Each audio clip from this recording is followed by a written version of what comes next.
You're not getting a divorce. I'll put you in an asylum, and I'll visit occasionally with my next lover. Better yet, I'll make you crawl back to me, and make you watch me have sex with young studs, while you serve me champagne. The words pierced through my heart and killed the very shred of love I had for my wife. Let me take you back a few days.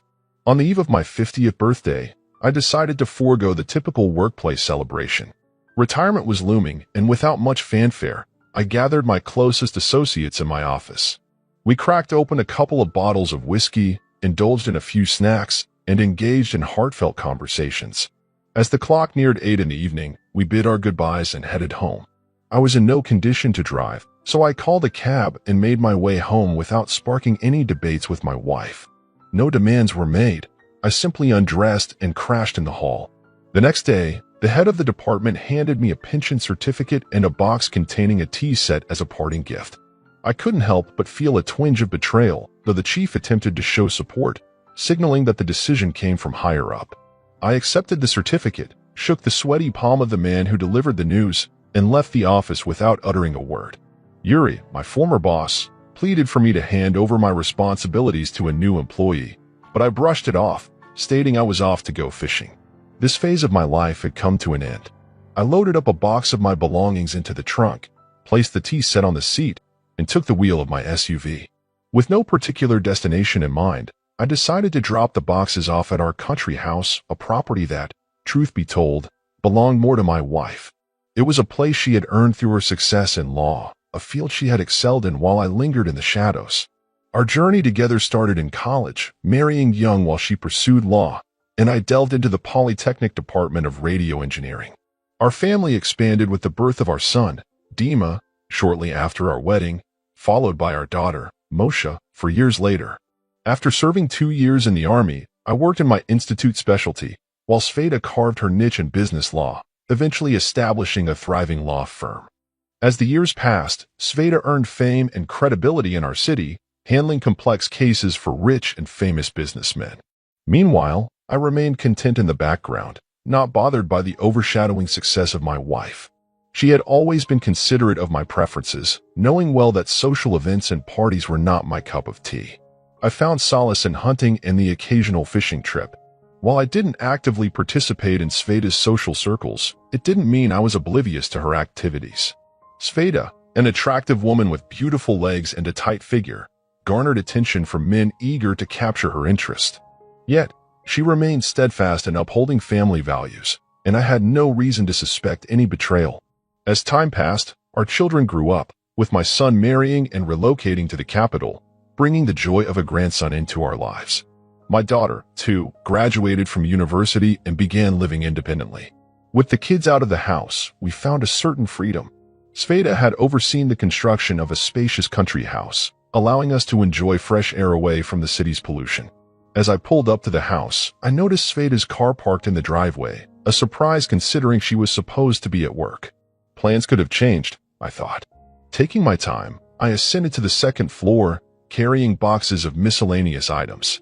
I carefully arranged them in my office and was about to head back down to the car when strange noises emanated from the guest bedroom at the end of the hall. Intrigued and somewhat concerned, I approached the source of the commotion, my senses on high alert. Surprise and alarm gripped me as I approached the loosely closed door, behind which emanated painfully familiar noises. It was the sound of Sveta in the throes of passion, a phase of lovemaking I thought I knew all too well after years of married life. However, the voice accompanying hers was alien to my ears. My wife's cries of pleasure were intermingled with passionate affirmations. "Do you feel good with me?" Yes, you're the best, better than a husband," fervently answered Sveta. For some reason, a bitter laugh escaped me. The irony struck me hard. My successful and respectable wife, a mother of 2, and a grandmother of 5, referring to herself as the best for some scoundrel. Oh, how the times and manners had changed. Summoning a mix of courage and disbelief, I opened the door. A few minutes passed as Sveta, mid-coitus, took a sidelong glance at my motionless figure. She pushed her playmate away, and her lover, presumably, crawled under the sheet, feigning non-existence. Sveta, unfazed, jumped down to the floor and headed toward me as if nothing had transpired. I looked at her naked figure, a lump forming in my throat. "Yura," Do not make a scene. Go to town. We'll talk in the evening, she told me with a calmness that would suggest she was sending me on a routine errand. In the haze of the moment, I stood there, stunned. I could have erupted in anger, confronted her lover, thrown the cheating wife out of the house, but her words echoed in my mind. Words spoken in the heat of passion, declaring, "You're better than a husband." It felt like a verdict, an unforgivable judgment on our family. Tears, sobbing, remorse. I expected them all, but instead, I was met with a calm, emotionless voice that delivered a verdict on our life together. It wasn't forgivable. Gritting my teeth, I muttered through clenched jaws, "At least cover up." I turned and walked out, the coincidental loss of both my job and my wife hitting me almost simultaneously. Sveta, for me, was already in the past, and I harbored no doubts about that. Refusing to succumb to hysteria, I didn't ask why. I didn't sob uncontrollably, hugging a pillow. Instead, I absorbed the blow of fate, understanding that the only course of action was to gather my thoughts. The first order of business was to address the housing problem. Technically, I had a 1/4 share in an apartment and a country house, but I knew all too well that Sveta's lawyers would leave me with nothing. Even the car was registered in her name. Glancing at my watch, which read 1 o'clock, I decided it was time to take action. I pulled over to the curb and took out my smartphone. A lakeside home for sale caught my eye, a quiet, peaceful place with great fishing and hunting, and the price was quite affordable for me. I dialed the contact number listed in the ad, and a woman answered. She explained that her father had built the house upon returning from the seas, living there until his death. The house had been vacant for almost a year until the new owner decided to sell. Situated deep in the woods, surrounded by kilometers of thick forest, the remote location had led to a gradual reduction in the house's price. I was okay with that and offered a little more, but I requested a deed of gift to avoid any legal entanglements, given that I was still technically married. An hour later, we met at the notary's office and executed the contract. I had just purchased my own country house. The woman told me where the key to the front door was, bid me farewell, and left in a cab. Wasting no time, I headed to the apartment and began packing. Several times, Sveta called, but I chose not to answer. Ignoring the flood of text messages, I focused on gathering my belongings. Calling a cab, I tossed the keys to the apartment and the car into the mailbox. A cab ride to the garage revealed my father's car, in pristine condition and ready to go. I threw my backpack into a large bag in the trunk, warmed up the engine, and, taking my time, set off to open a new chapter in my life. As my car raced down the highway, dispersing the light snow that had fallen overnight, I left a fast-fading trail behind. After about 30 kilometers, I turned off the highway onto a dirt road and encountered a solid wall of forest, stretching for dozens of kilometers according to the map. The farther I drove, the narrower the road became. Slowing down, I found myself surrounded by a dense forest. The road skirted the shore for a while before turning sharply to the left.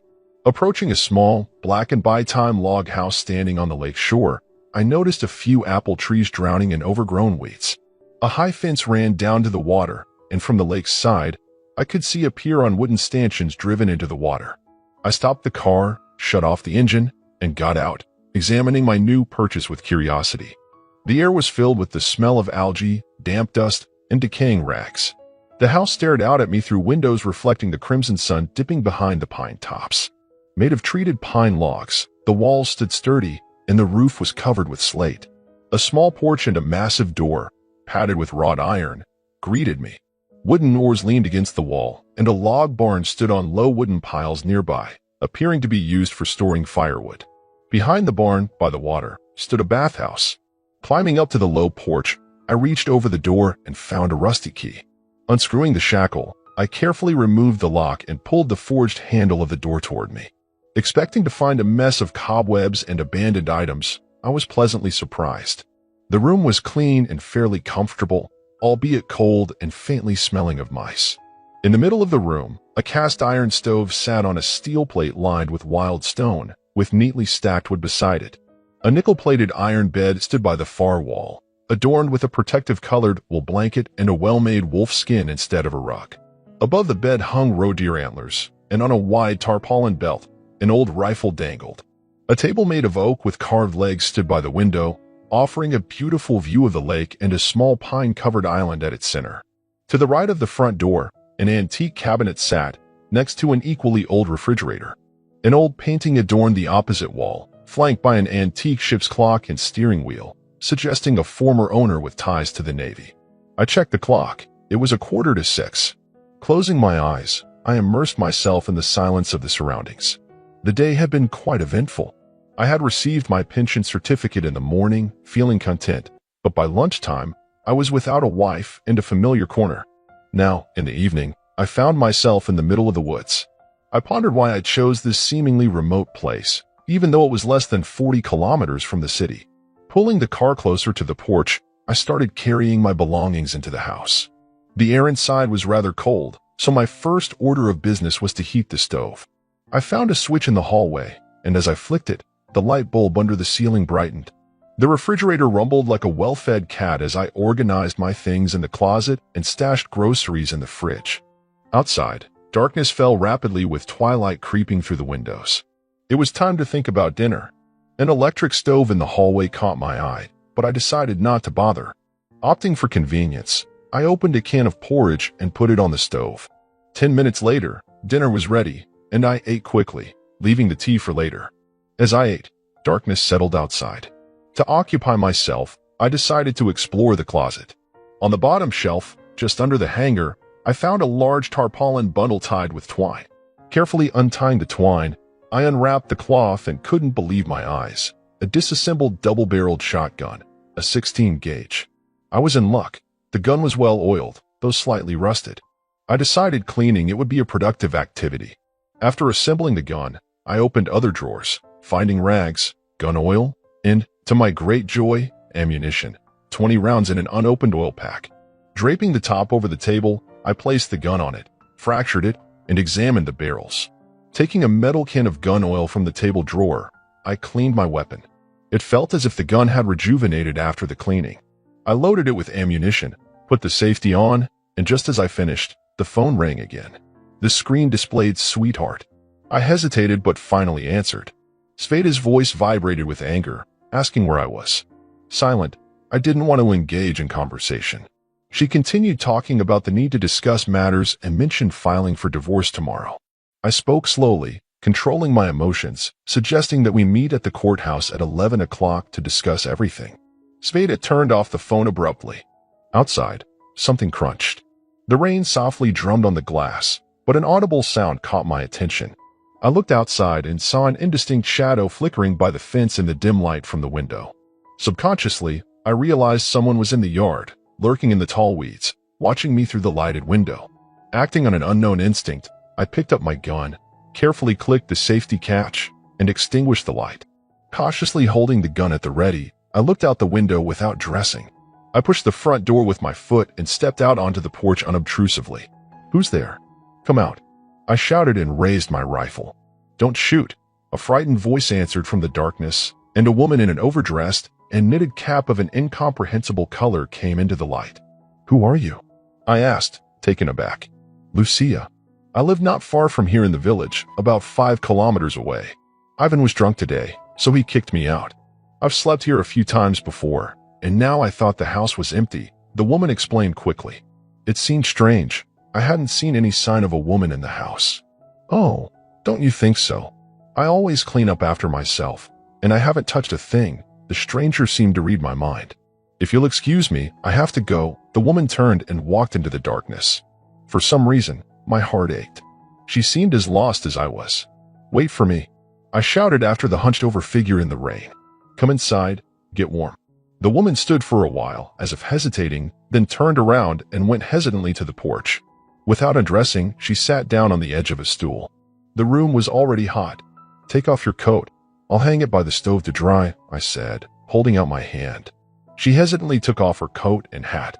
She wasn't old at all, about 45 years old, with unwashed hair and a bruise under her right eye.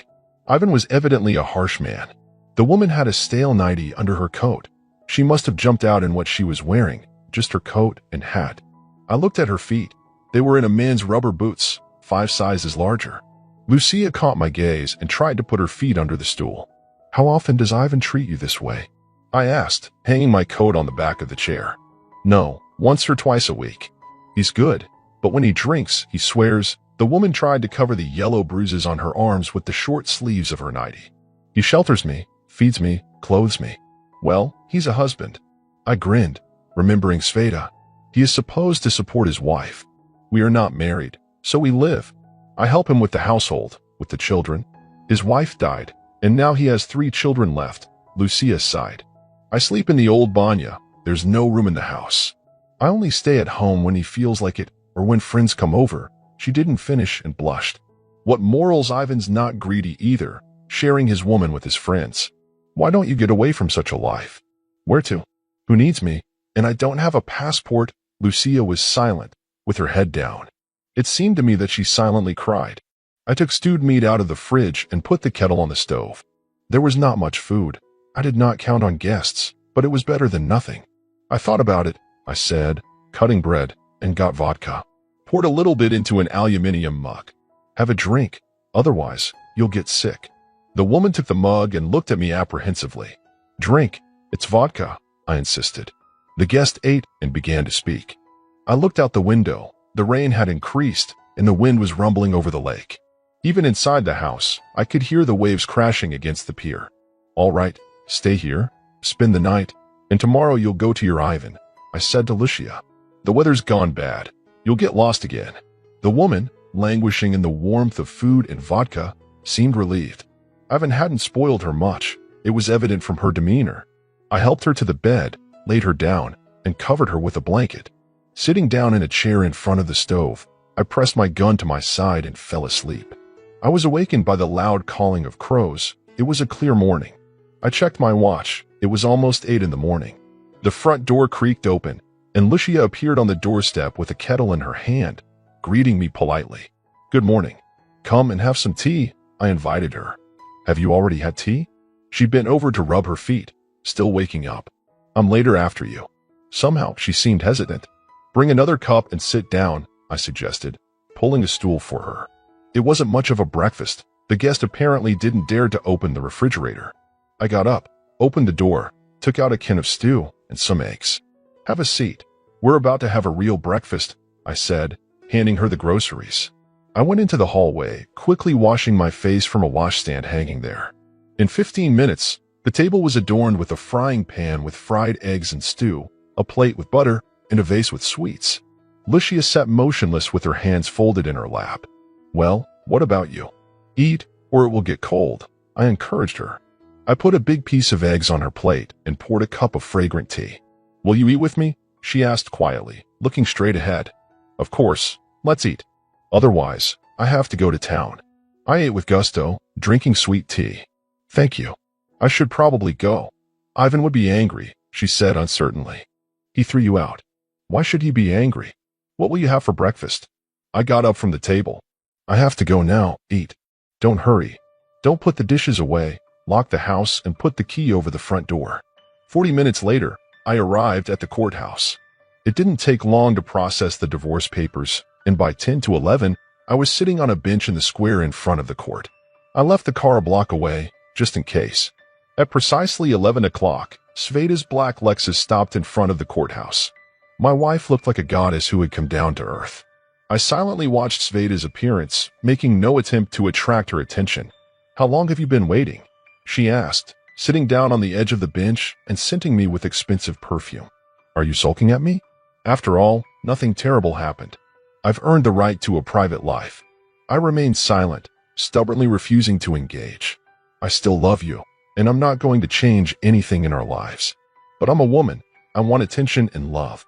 You've shot me down in every way, both as a husband and as a man. But for a woman's health, she needs some variety. She hesitated for a moment. That boy, you scared him to death. I need him to keep me in shape, to keep me healthy, after all. She looked at me questioningly, waiting for a reaction, but I stubbornly remained silent. Even Masha supported me. She totally agreed with me and thought that having a young partner at my age is quite normal. By the way, Igor, a friend of her young man, was the one who asked him to find me a healthy, understanding boy. I pondered the reasons behind Moshe's smirk and the contemptuous glances he threw my way.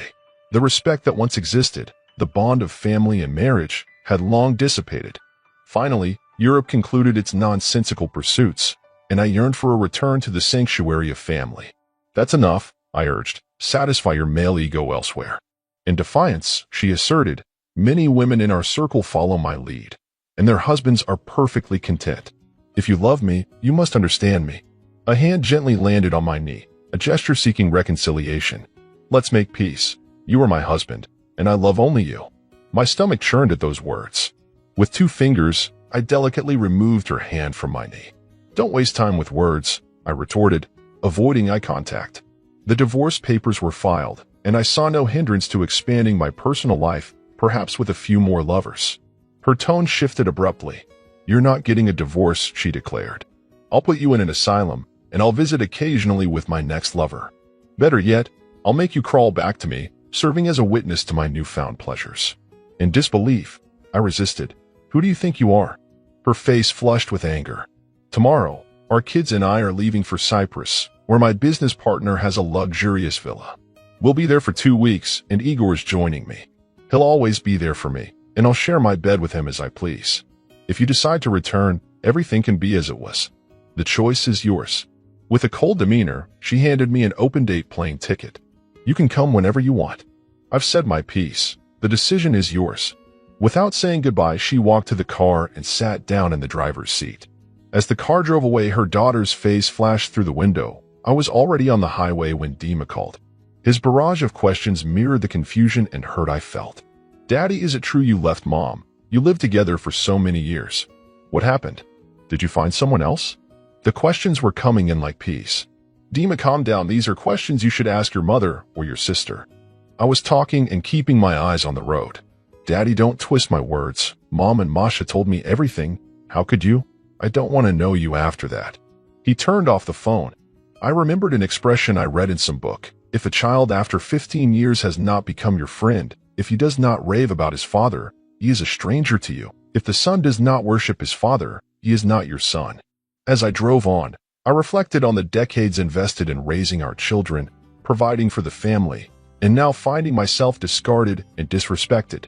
The road stretched ahead, a metaphor for the unknown journey I was embarking on, a journey to rediscover myself and confront the harsh reality of a family unraveling at its seams.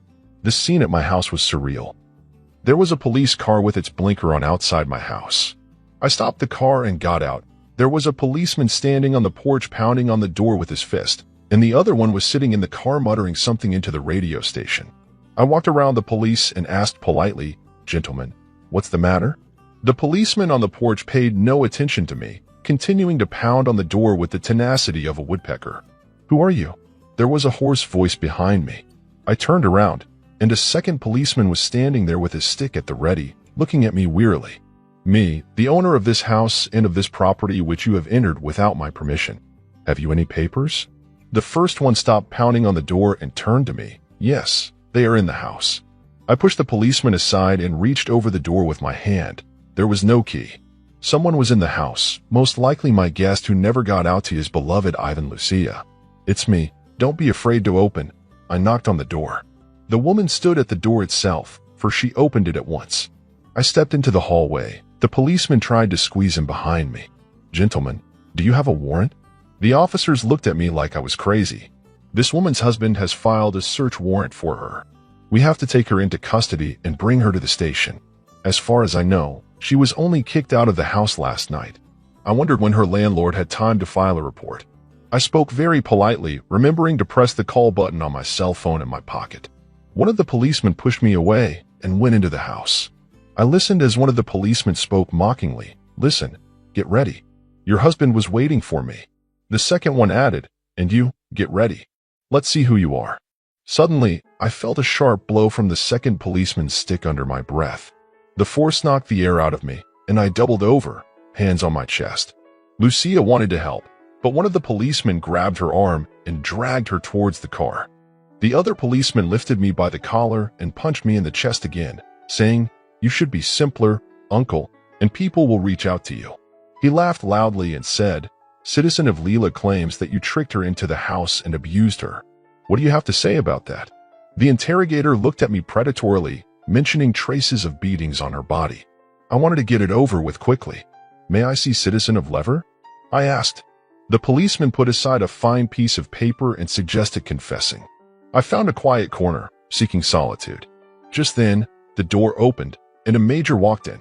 Judging by the brisk response of the interrogator, he was a big boss. He waved lazily at the master in charge, took the interrogation report, and said, "Sorry, Yuri, there was a misunderstanding.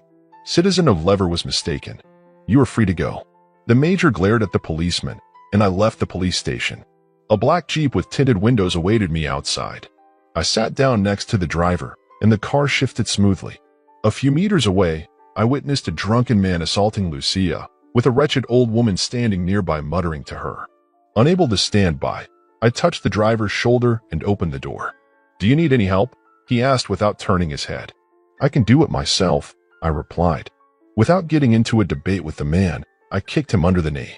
When he turned around, I punched him in the nose with all my might. Something crunched, and the man drove his head into the side windshield of his car, leaving a trail of blood. The woman standing nearby opened her mouth to yell, but changed her mind when she caught my gaze. I walked over to Lucia. "Will you come with me?" I asked Lucia. She nodded, and I gestured for her to get in the car. Glancing back at the man lying on the ground, I hoped for no further aggression. I got in the front seat, slammed the door, and with winter's arrival, I set out. The road to the highway was blocked and covered in snow. I struck a deal in the village, and a tractor driver managed to clear the road for the cost of 2 bottles of vodka. The noise of a car engine woke me up, and as I cautiously got off the bed, I shivered from the cold. Heading to the window, I saw a big black car stopping right in front of the house. A figure emerged from the car, a bodyguard in all his primal glory, followed by my estranged wife, Sveta. She slipped, but a young man accompanying her managed to support her by the elbow. They stared at the house, as if expecting the wizard of the Emerald City to appear. I put on my coat and went out onto the porch, remaining silent. The uninvited guests were the first to break the silence. "Are you the host?" the bodyguard asked menacingly. I threw my jacket on the parapet, came down from the porch, and it seemed the man was in a belligerent mood. Talek, Sveta's lawyer, suddenly calmed down, came forward, and spoke. "Vita and I need to talk. Maybe you want to invite me into the house." I shrugged, and Sveta called someone named Samuel from the car. "Come on in," I said, though I added, frankly, I don't like uninvited guests. Cautiously stepping on the icy steps, Sveta and the lawyer entered the hallway. I extended my hand to prevent the third man from following them. "We need to talk to your mother," he said, but I stopped him with my hand against his chest. His face contorted with rage, but he couldn't do anything, and he knew it. Lucia turned around at the door and greeted the uninvited guest politely. She quickly realized that Sveta was my wife, evident from the jealousy in her eyes. Sveta also looked curiously at Lucia, quickly getting the hint that she was comforting me. Unable to contain her emotions, she muttered through her teeth, "Tell me what you want," to which I responded angrily. The lawyer sat down on a stool and opened his briefcase. "Yuri, your wife is suing the court to declare you incompetent. You had a severe concussion in the past, leading to complications and a temporary mental disorder. You should be examined at a psychiatric hospital to determine your legal capacity. The question is whether you will do so voluntarily or whether we will have to go to the appropriate authorities to enforce your appearance. As far as I understand, the examination is done by court order. Do you have it in your hands?" the lawyer explained. I looked at the lawyer calmly and questioned, "And where do you want to forcibly lock me up in a mental hospital?" My defiance somewhat discouraged the lawyer. "Yura, I'm worried about your health. You need to take a course of treatment. The doctors will help you get rid of your obsessions, and you'll go back to your family. The children are so upset. They want to see you." Sveta almost sobbed with resentment. "For the children? The question is, do I want to see them?" I thought aloud and said, "I understand your desire to quickly put me in the asylum ostensibly for my own good. But you were in a hurry. There was no trial, and I don't need any counseling. I won't discuss anything with you. Sweeter, take your lackeys and get off my land." I looked expressively at the gun hanging on the wall. "Are you threatening, Samuel?" Sveta asked. "I told you, he's inadequate and aggressive," I replied. "In that case, we are forced to ask for help," the lawyer declared.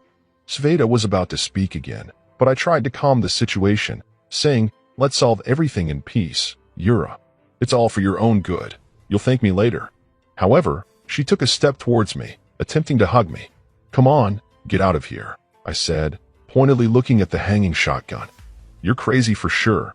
She shrieked and looked at the lawyer. Samuel, do something. I held the gun with the barrel down, telling them to leave. You're threatening us with a gun. You really are crazy, the lawyer exclaimed. He jumped up, knocking over a stool, grabbed my wife by the arm, and dragged her toward the exit.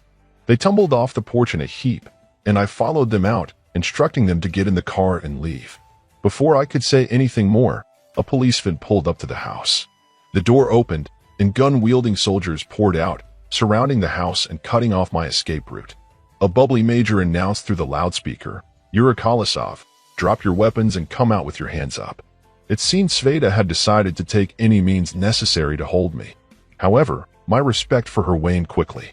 A black SUV drove up, and a young man stepped out, assessing the chaotic scene. He turned to the frozen policeman, asking, "Who's in charge?" The bumpy major approached, and the man identified himself, Colonel Kazantsev, head of the Special Operations Division of the Department of National Security. On what grounds and by whose order are the special forces involved? He asked the colonel, seeking clarity. Well, that is, we received a call that a man was holding a hostage in this house, the major explained, clearly out of his depth. They said that the owner of this house is crazy. Take your men and go away. We'll deal with you later. Sveta and her companions froze in place as the situation rapidly changed. The policeman quickly piled into the minibus and drove away. The colonel approached Sveta's car and greeted her. "Hello, Svetlana." She raised her eyebrows in surprise. "Only in absentia. Mr. General told me about you," the colonel explained, adding, "Only good things. My advice to you, solve everything amicably." Sveta looked dazedly between me and the colonel. "Did you say general?" she asked in surprise. "Yes, for the whole year, and you did not know." My former deputy headed towards me. "Hello, Yuri, why didn't you make your wife happy?" he said with a smile as he approached the porch. "Sometimes it's better to know less, even for devoted wives," I replied, shaking his outstretched hand. Lucia stayed with me for a while, gradually thawing out. Her roommate made no more attempts to take her back, knowing full well the consequences. Surprisingly, the police no longer bothered me either. It seemed that underground channels leaked information about a retired general who didn't appreciate uninvited guests. I took Lucia into town, and we visited a beauty salon and several fancy boutiques. The transformation was remarkable. She went from a frightened girl to a beautiful princess. We also visited a clinic where I knew a doctor. They examined Lucia and found nothing dangerous except for one heartbreaking revelation. She would never have children again due to the effects of numerous abortions performed at one time on the orders of her master. I did not ask how old she was, but she looked about 30. She had her whole life ahead of her. Despite the fact that I really liked her, I tried to keep her at a distance, cutting off all attempts to get close to me in every way. You can't cheat age. She was too young and too beautiful to be with me. My train had already skipped past the penultimate station and was approaching its terminus at breakneck speed. Besides, I was fed up with being in a relationship with a woman and didn't want any more disappointments or problems. A month later, some distant relative of hers came along and invited her to stay with her. Lucia was in a hurry. I supplied her with money and wished her happiness. The last night before she left, Lucia came to me, and I could not resist. How can a single man refuse something beautiful and young? It all happened once. The whole time, she was waiting for me to ask her to stay, but I said nothing. In the morning, she stood by the cab for a long time, still hoping for something, and then she left my life. We divorced Sveta in the end, although she begged me in court not to leave her. As if she wasn't the one who had taken a young lover under my nose and been fooling around with him for almost 6 months.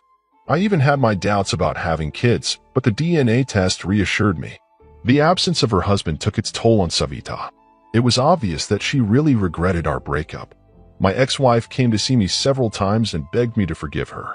She said that she had broken up with her lover at once, and that she was carrying her love around with her to piss me off, and she succeeded. I, of course, forgave her. So many years have passed. I never went back to her children. As for the children, I love them, but I don't let them near me, especially my daughter. Still, there's a very fresh resentment. Masha also tried to talk to me, but I categorically refused to engage in a conversation with her. God is her judge. The receptionist stood up. "Mr. General, the director is waiting for you." When I entered the office, Vardik stood up from his desk and came out to meet me. We embraced, and he asked, "How did you do it?" I pulled away and looked at my friend. It was almost impossible. Vardik, the director of the Department of National Security, laughed, saying, "Well, no more difficult than you, Yura, pulling me badly wounded from the battlefield. Take over the position, no more sitting in retirement." He was silent for a while, then smiling slyly, he asked, "Have some cognac?" A year has passed. My car was rushing along the highway, dispersing the light snow that had fallen overnight, leaving a fast-living trail behind it. In some places, I could still see the miraculously preserved bright red and yellow foliage, especially against the background of the green, brown, or tawny forest. I even felt sorry for it. For a minute, I returned from my business trip and was on my way home, where I hadn't been in more than a month. All that time, I had been living alone, enjoying my freedom. I had rebuilt the house, traveled a lot, and only now did I get a real taste of life. But more and more often at night, I dreamed about Lucia. Alas, the past could not be undone. I knew that we were not destined to be together, and she never even called me once during all this time. Apparently, she had found her happiness after all. Still, I put the old lock on the new door, just in case. And when I left, I always kept the key in its old place. After 10 kilometers, I turned off onto an unpaved road. The wheels crunched the thin ice and puddles, glistening in the dim autumn sun. The road turned sharply to the left and ended in a one-story house made of pine logs. I parked the car, took a bulky bag out of the trunk, and went up to the porch. Suddenly, the door opened, and a young woman with a baby in her arms came out towards me. "Hi, Lucy," I greeted her. She shyly looked into my eyes. "We were waiting for you." The sun was shining brightly, the sky was almost clear, and its dazzling blue cut my eyes. A fresh breeze from the lake played with the tops of the tall pines, lifting up sparkling white clouds.